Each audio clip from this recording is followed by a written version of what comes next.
This Choircast podcast is brought to you by Everly and the Little Red Door, written by Danica L. Rogi and illustrated by Jess Hopt. Join Everly and her friends as they explore the fairy world and learn what it means to be a wonderer, wanderer, explorer, imaginer, dreamer, believer, and good story gatherer. I wrote this children's book to remind kids that being curious and imaginative make life an adventure, and at the end of the day, they hold the power to make their own magic. Everly and the Little Red Door is available now on Amazon or wherever books are sold.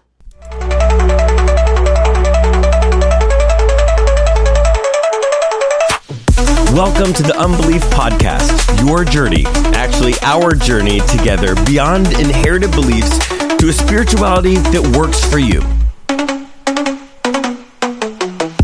I'm your host, Jeremy. I'm a deep skeptic, also a pastor. We can fix that later, right? No? Damn. Welcome to the Unbelief Podcast with Dr. Mark Goodacre. So happy to have you on the Unbelief Podcast. Thanks so much. It's great to be here. Appreciate it. Yeah. And Dr. Mark, do you prefer Dr. Mark, Dr. Goodacre? I prefer Mark. Okay, great. So Mark is the professor of New Testament and Christian origins at Duke University. He is also one of the people that's giving a talk at New Insights on the New Testament, and that's September 27th and 28th. It's an online conference, so that means that anybody can watch it. You don't have to travel anywhere, and I love it. You've got sort of leading scholars from all across the board, and you are going to be talking about this really interesting. The missing pieces in the quest for the historical Jesus. Right. So, just at the 30,000 foot view, what is that? Like, I'm familiar with the term, the historical Jesus, but I think a lot of people don't really understand. That's actually a sort of a proper term for a bunch of study that's happened. So can you give us an idea of what is this study of the historical Jesus, and where are you going a little bit in this talk? Sure. Well, the quest of the historical Jesus has been around for, well, at least a couple of hundred years. The really key book was written by Albert Schweitzer just over a century ago, and that was called The Quest of the Historical Jesus. And basically what it's saying is, can you mine the Gospels of the New Testament and find in there something of the life and personality and data about the historical Jesus? It's basically, can you dig down through, get through all the kind of layers of theological interpretation, the kind of the symbolic, the fantastical, and find the real historical Jesus there. So that's really what the discipline is. And there are so many books written on this that if you were reading them for your entire life, you still wouldn't get through them all. Right. Yeah. I remember my first introduction was into this whole conversation was a book by Marcus Borg. Yeah. And I think it was called The Real Jesus. Yeah. Yeah. And I remember, I was an undergrad and I read the book, and I grew up in the sort of more evangelical conservative world, and it absolutely blew my mind. It was the first time I ever read a scholar that said, the stuff that's written in the Gospels is not exactly history. Right. Yeah. It can be mind-blowing for people. I mean, I'm teaching a course at the moment on Jesus in the Gospels here at Duke. I was in the classroom just an hour ago, and there's several Christian students in the class. I don't ask people what their faith positions are, but a lot of them, they tell me, they want to say, hey, I was brought up in the church, and I'm a Catholic or whatever.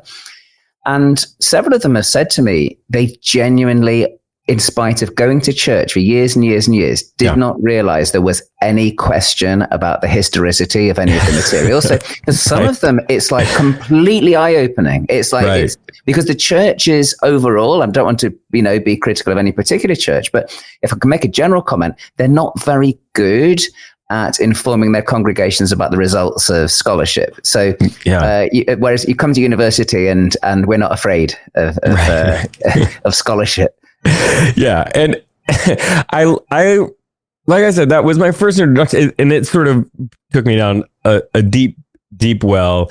And it was funny. When I went to seminary, you got more of all of this, and other subjects as well, from this scholarly academic consensus sort of, or consensus building sort of viewpoint. And I had that same experience of like, why if this is well established, like, why did nobody mention it in church? Right. Yeah. And it really like prompted me to say, I am not going to be that guy. Right. Because, and I'm curious if you have a sense, we're getting a little off topic, but what is your experience of this? It almost feels like a fear of scholarship, of biblical scholarship amongst a large percentage of Christianity, Christian pastors.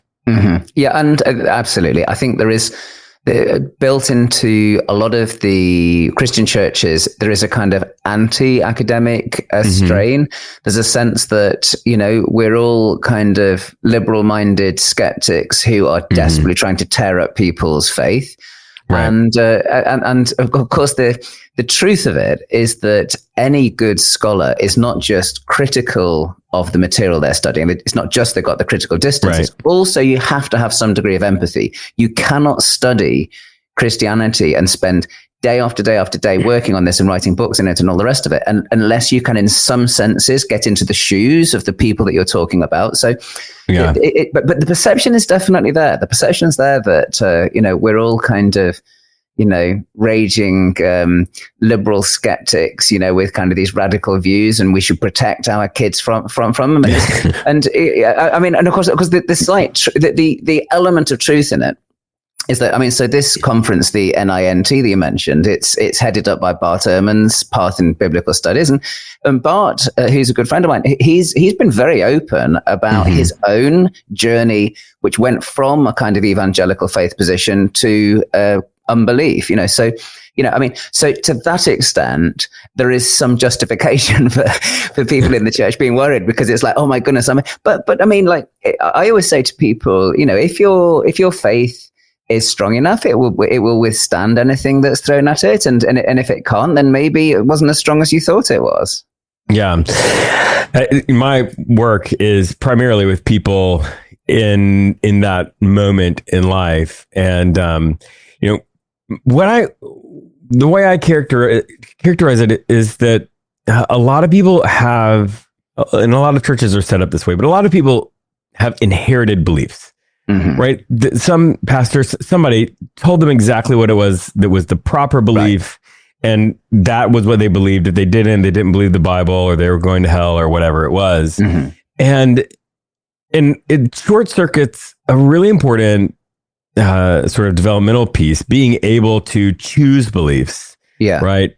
Listen to data, find new data, evaluate it, and incorporate it into what you're choosing to believe. And that, I think, is the real thing, is that whether or not you're choosing to outsource the belief or form it on your own, everybody is actually choosing something, right? Yeah, that's right.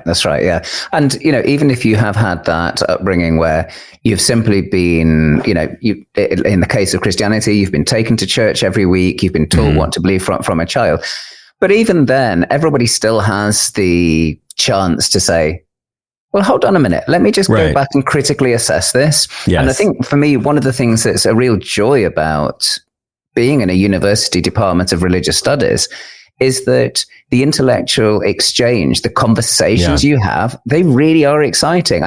And you see that with people across the faith spectrum. You'll have somebody in class who's like a devoted evangelical Christian who will come and look at some of the material in the New Testament and say, yeah. Okay, you've challenged me there, Professor. And equally, I've had the other thing where you will get somebody who is from say, a Muslim student who's attending a class on Christianity. They've been told that things are a certain way. They've been told that Jesus didn't die on the cross. And then they'll come along to my class and say, well, if one thing we know from early on is that Jesus died on the cross, only the mythicists don't believe that. So they're kind of, okay, so now I've had to say but the joy of intellectual exchange is that it's a community thing. It's something you do with people with different viewpoints as well as the same. Yeah. So let's talk about this content that you're going to be presenting. This missing pieces in the quest for the historical Jesus. What kinds of evidence do you feel like are missing? What have we lost? And I guess also sort of what are the impacts of those losses? I mean, the simplest answer to that question is almost everything. We've lost almost everything, because there's a real difference here between modern history and ancient history. If you're doing modern history, your problem is you've got too many sources. If I want to write a biography of Barack Obama, I will never get through all the source material. I simply won't. There's just too much of it, let alone interviewing every single person that knows Obama. Right. When you're doing ancient world, this isn't just Jesus. This is anyone from the ancient world. You have far too little material. So you actually end up seizing on the few materials you have and trying to make them as big as possible. You're holding up a magnifying glass to these things. So really what my lecture is about is it's saying, let's remember that the vast majority of the pieces are missing. Most things about Jesus's life have been lost. I mean, just take one really easy, obvious example. What do we know about Jesus's teenage years? And the answer is nothing. Nothing. Absolutely nothing. There's one story in the canonical Gospels of Jesus as a child. He's 12 years old. It's in Luke chapter 2, and that's it. You've then got a 2nd century gospel called the Infancy Gospel of Thomas, which is all made up. There's no serious scholar fan fiction. Yeah, absolute fanfic. Exactly what it is. So that's just to take one example. So in a way, if I was writing that biography of Barack Obama, I actually would, go and investigate, who knew him when he was at high school, who were his friends, what did he do?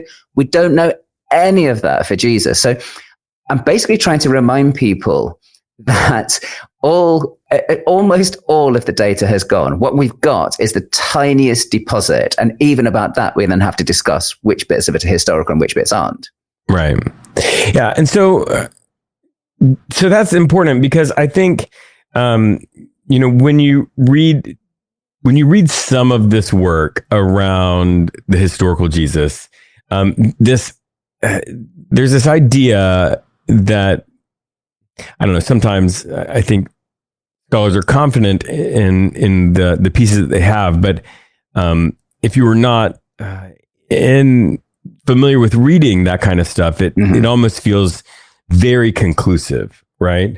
Yeah, right. I think what happens is there's a sort of positivism still in scholarship where people think, well, all the really important stuff must have been saved somehow, somewhere. But that's just not how these things work.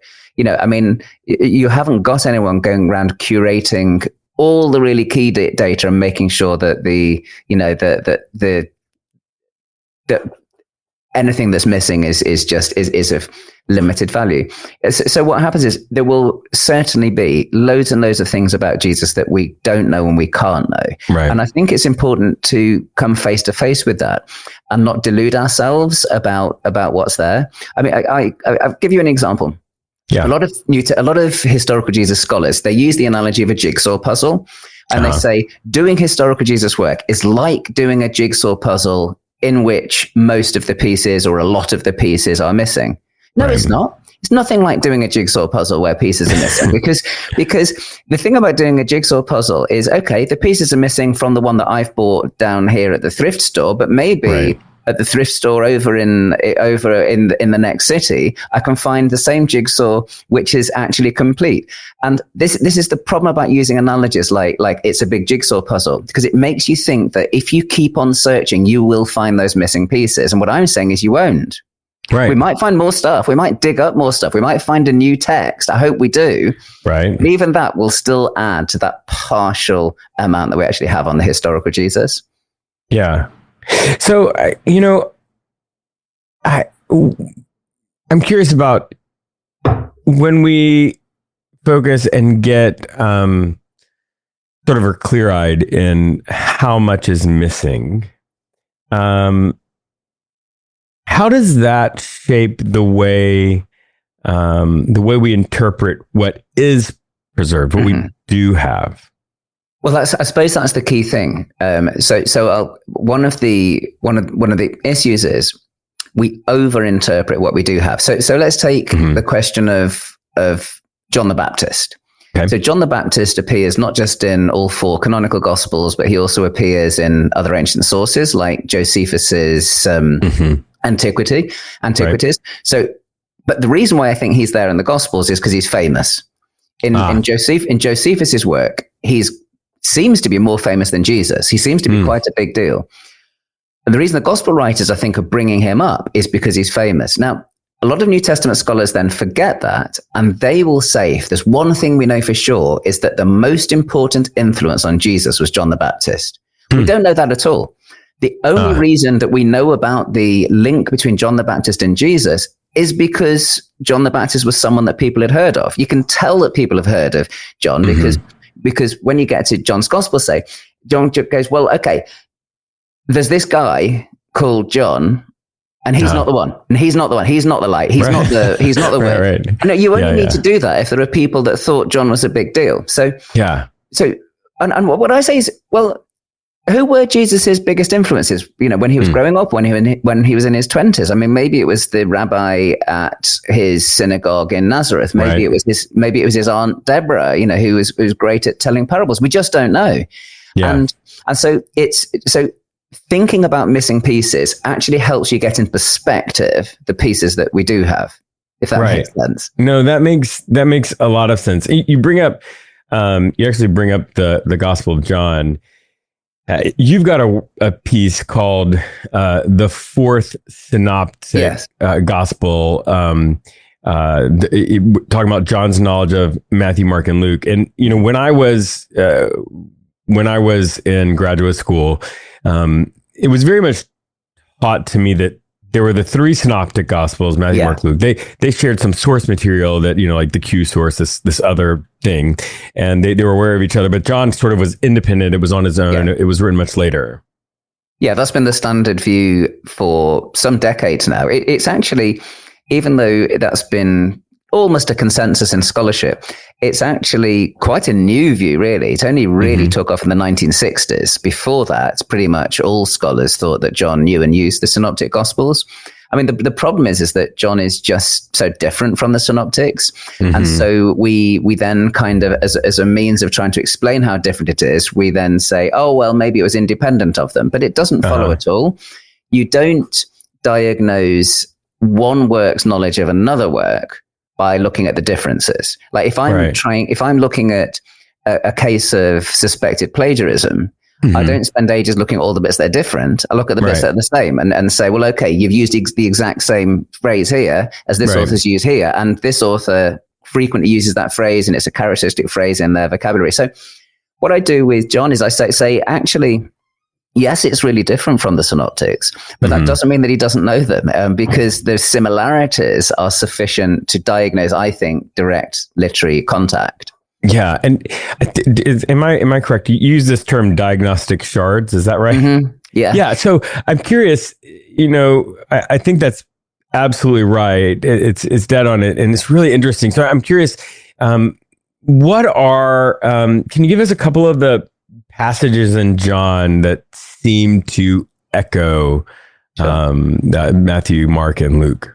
Yes, sure. I mean, I like this term diagnostic shards because it's, archaeologists use it and to make clear that when if you excavate a pot, you can't tell by looking at every single piece of that broken pot where it comes from, but there'll be a diagnostic shard, which would be, that style of handle, that's Roman period handle, right? So that's really where that comes from. And I think it's like that when you're looking at relationships between texts. So John's gospel, a really obvious one would be in John, you get Jesus walking on the Sea of Galilee in John chapter 6. And when he walks on the Sea of Galilee, he says, I am, do not fear. Mm-hmm. And the identical phrase is found in Mark's gospel. Do not fear, I am. And you know what? Lots of people don't notice it because people translate it in Mark differently. They'll often translate Mark as it is I. So you don't notice that Mark's got this dramatic I am statement. So that is a little bit which suggests to me that John is drawing from Mark's gospel.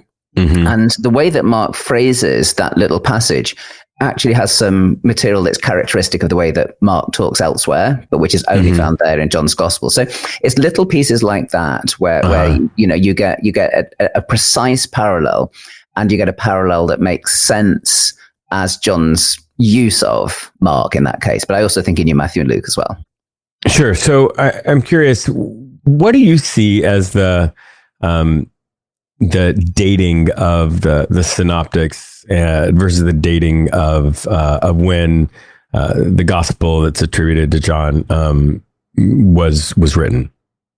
Yeah, I put them broadly, all the gospels, late first, early second century. Okay. The Matthew, Mark, and Luke, I think, all definitely know about the Jewish war and the fall of Jerusalem because they're obsessed with the temple. You have Jesus predicting the temple's fall. And, some people will say, well, maybe Jesus was good at, predicting things. Well, maybe. But the point is, the reason why you include that prophecy in your book is so that the reader can go, ha, Jesus prophesied it and it happened. It's basically a way of saying Jesus was a successful prophet. And and there's a strong sense that the reader brings to that. And Matthew, Mark, and Luke, they all focus in on the idea that the temple is going to be destroyed. So that to me safely puts them post 70. Yeah. And I think after that, I then date them relative to one another. I think that Matthew used Mark. I think that Luke knew Matthew and Mark, and I think John knew all three. So the sequence is Mark to Matthew to Luke to John. I'm guessing when it comes to Matthew, Luke, and John, but I would broadly, if I wanted to guess, like say if I was a betting person and we could cash in the money, I would say Matthew 90, Luke 100, John 110, but they're just guesses. Right. Well, can you tell me a little bit about then how did I know that by the early 200s, right, there is a widespread acceptance of the Gospels, the Muratorian fragment, and all of that. Yeah. What about in this early time? Like, is there any data around how widely, Matthew, Mark, and Luke were circulating? And so then the writer of John would say, oh, like these are the popular ones I can pay attention to as I'm writing this. Yeah, I mean, you've definitely got copies of Matthew, Mark, and Luke circulating in the early to middle 2nd century. I mean, some of our earliest papyrus fragments date from the 2nd century. And already in the 170s, Irenaeus, the early church father Irenaeus, he thinks that it is so certain that these 4 gospels and only these 4 gospels are canon, authoritative, whatever you want to say, that he says it's the same as there being, 4 points on the compass, 4 corners of the world, 4 winds. He thinks that, so the 4-fold gospel is already getting a lot of support by the end of the 2nd century. So you've got that. The earlier period is always difficult because the earlier you go, the more uncertain the sources are. But I mean, it seems to me pretty likely that for these 4 particular gospels to be so much more popular than any others by the time of Irenaeus, that does suggest that what you've got going on is these 4 are just circulating far more widely than, say, the Gospel of Thomas or the Gospel of Mary or the Gospel of Peter. Right. And so I think it's unlike the situation with some of the other New Testament books. Some of the other New Testament books, I mean, 2 Peter probably hasn't even been written until the middle or late, 2nd century. But when it comes to Gospels, you actually, they're the earliest thing to be effectively canonized. And, so I think there is something about those 4 that does actually capture people's attention in a way that non-canonical Gospels don't do as much. If you had to theorize why these 4 captured the imagination, the endorsement, all of that stuff, because I know that we've got all of these other Gospels, fragments of which have been found. That didn't make the cut, right? Yeah. I mean, part of it is clearly theology. Right. The reason why the Gospel of Thomas doesn't, find its way into the canon, or Marcion's Evangelion doesn't, is because people, rightly or wrongly, thought that they didn't toe the Orthodox or the Proto-Orthodox line. In particular, I mean, so as early as the middle of the 1st century, Paul is saying in 1 Corinthians 15, Christ died for our sins, he was buried, and he rose on the 3rd day. Now, all 4 canonical Gospels believe that. They believe like in Jesus' death and resurrection.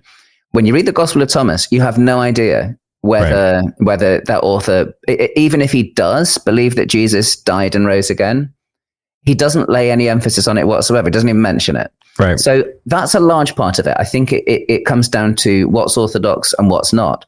I think there's another element as well, which is often forgotten, which is that there is a certain literary quality to the 4 canonical Gospels. There's reasons why people study and study and study them. And it's because they do keep giving back. You do keep seeing. I mean, I've spent most of my career reading the Gospels over and over again, and I still every day see something different.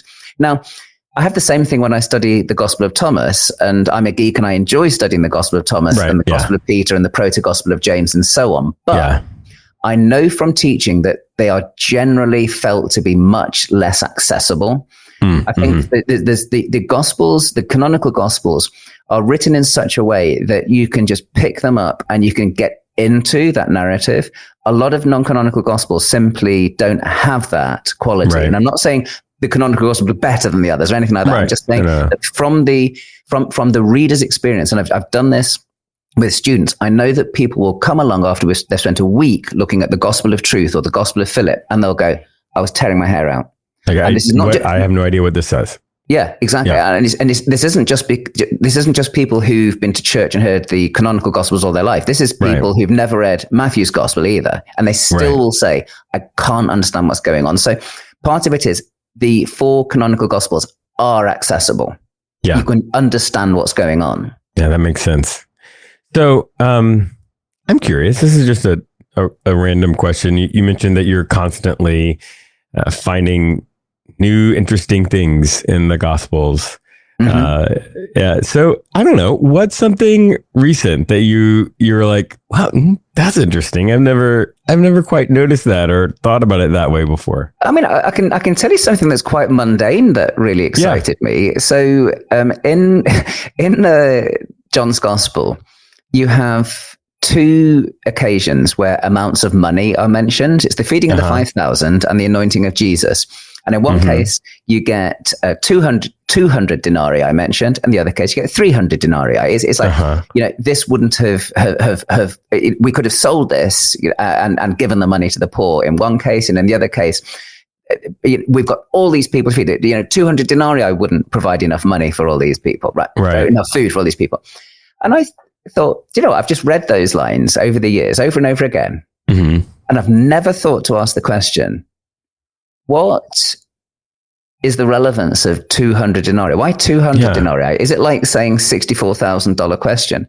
So I went to this marvelous resource called the TLG, where you can search for, any Greek word in ancient Greek literature. And this is the first time it ever comes. Like, you don't ever get the mention of this term, 200 denarii or 300 denarii. And then in addition to that, you know what? There weren't any denarii in Galilee or Judea. It's not a Really? Palestinian form of currency. So at the very least, what's going on is Mark and John are kind of translating into their own currency. So it shows that the Gospels are not written by people who live in Galilee or Judea. They're written by people probably living in Rome or Corinth or Ephesus or one of these places. So just little things like that. I think it's partly you have to have an inquisitive mind, and every time you see a fresh detail, say, okay, well, what do I do with that? And it's like translation issues as well. We get seduced by certain translation choices, and sometimes you actually need to sort of get out the Greek and say, is that the right way to translate this? So there's that as well. It always is a kind of a gift that keeps on giving. Now, for our live audience, if you would like to ask Dr. Mark a question, he is obviously well-versed in the New Testament. I spend all day thinking about it. Right, I bet. And talking about it. So if you want to put those questions in the chat, we're on TikTok and Instagram and YouTube. And we have a fantastic moderator, DJ, who is looking at all of those places and is going to give us some questions to ask. And so we've got one called from a user, Beth Gorma Gray. I don't know. I can't say it all. But she asks, I'm going to show my ignorance here. Where would I find the collection of Gnostic Gospels? And this is from Instagram. Yeah, that's a great question, actually. There's a pretty good website, which if you Googled for Gnostic Gospels or something similar, you would get the Gnosis. I think is it gnosis.org, but you would actually find really good versions of it. But I mean, if you want to own a book, there's a couple of really great collections of the what you want to look for is the Nag Hammadi library is really what you want to look for, and there are several great versions of that available. So yeah, I would just Google for Nag Hammadi library, Google for Gnostic Gospels, and you'll be able to find some good versions of them. I also really love a collection. It's not just Gnostic Gospels, but it's called the Complete Gospels, and I love it. That's Jesus Seminar, I think, isn't it? I think so. And Marcus Borg that you were mentioning, he was someone that supported that project. Okay, we've got another question from TikTok. It's DSauce. They asked, what book do you recommend to help understand the Gospels? Oh, that's a good one. I've got a free book available if anyone wants to look at that. It's called The Synoptic Problem: A Way Through the Maze. I was unfortunate enough in 2001 to publish it as a press was just going to ground, and so it never really kind of took off, and so I actually made it available for free at archive.org. So that's great. If you just look for my name, Mark Goodacre, and The Synoptic Problem, it gives you a nice entry point into some gospel scholarship. But yeah, it's a good question. What else is that? I like Helen Bond's book on the historical Jesus. It's a really short book. It's called A Guide for the Perplexed, Historical Jesus, A Guide for the Perplexed. I would recommend that. Helen's a friend of mine. She writes with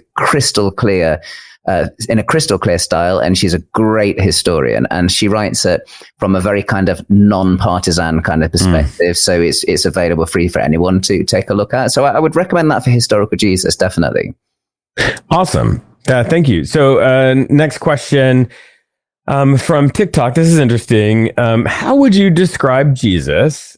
Apocalyptic prophet, social justice prophet, or something else? The closest one I think of those is apocalyptic prophet, because there's no question that when you read the Gospels, Jesus keeps talking about the end times. It's one of the reasons why most people think the Synoptic Gospels are much closer to the historical Jesus than John's Gospel, because in John's Gospel, the eschatology is just much more realized, like eternal life is something available in the here and now. But in Mark's Gospel especially, the kingdom of God is something that's going to break in the future. And that it's quite plausible that Jesus did go around preaching apocalyptically, and that then certain later people were a bit anxious about that, so they kind of tone it down. So I think that's the most apocalyptic prophet works quite well. And every now and then you'll get scholars that are saying, well, I think maybe we've overblown the apocalyptic Jesus, we've overblown Jesus's eschatology, but I don't think so. Most attempts to plow another furrow don't work. And that's not to say that there aren't like social justice aspects in Jesus's message. Clearly, the frequent teachings about wealth and kind of reversal, like the idea of the rich will become poor and the poor will become rich in the afterlife, that they're through and through. So I think there are elements there of social justice as well, but I think the driving force is apocalyptic.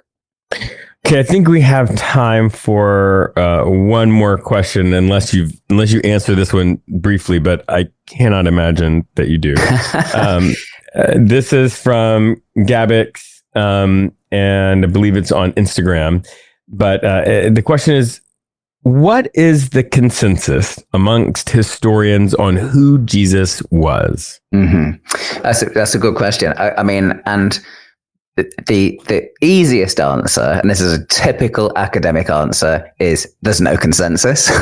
and to that extent, it makes you want to keep studying the material and seeing if we can find consensus. But I suppose the more generalized answer to that, and the less evasive answer, is actually what we've already said, which is that I think the majority of scholars now are comfortable with seeing the historical Jesus as some kind of eschatological apocalyptic prophet. He's not exactly kind of wild-eyed and kind of crazy, but there are certainly those aspects in Jesus's preaching where you see this like almost like he's taken over by this vision of another reality, which he calls the kingdom of God. And he talks about the kingdom of God as something that's going to crash in on people's lives and so on. That's not me. That's most scholars would see kingdom of God, son of man, apocalypse, eschatology. They're the things that are driving the historical Jesus. Well, thank you so much for taking some time to let me interview you. Dr. Mark Goodacre, he's the professor of New Testament and Christian Origins at Duke University. And he is delivering a talk called The Missing Pieces in the Quest for the Historical Jesus at New Insights on the New Testament. It's an online conference, the 27th and the 28th of September. And it's going to be fascinating. Thank you so much for being here. That's an absolute pleasure. I've really enjoyed it. That's it. That's the podcast. Shout out to the Choir Network, to Patheos, to Matthew and Keith, who make everything happen. Now, get out of here. Go do something to make the world a better place. Okay? We'll see you next time.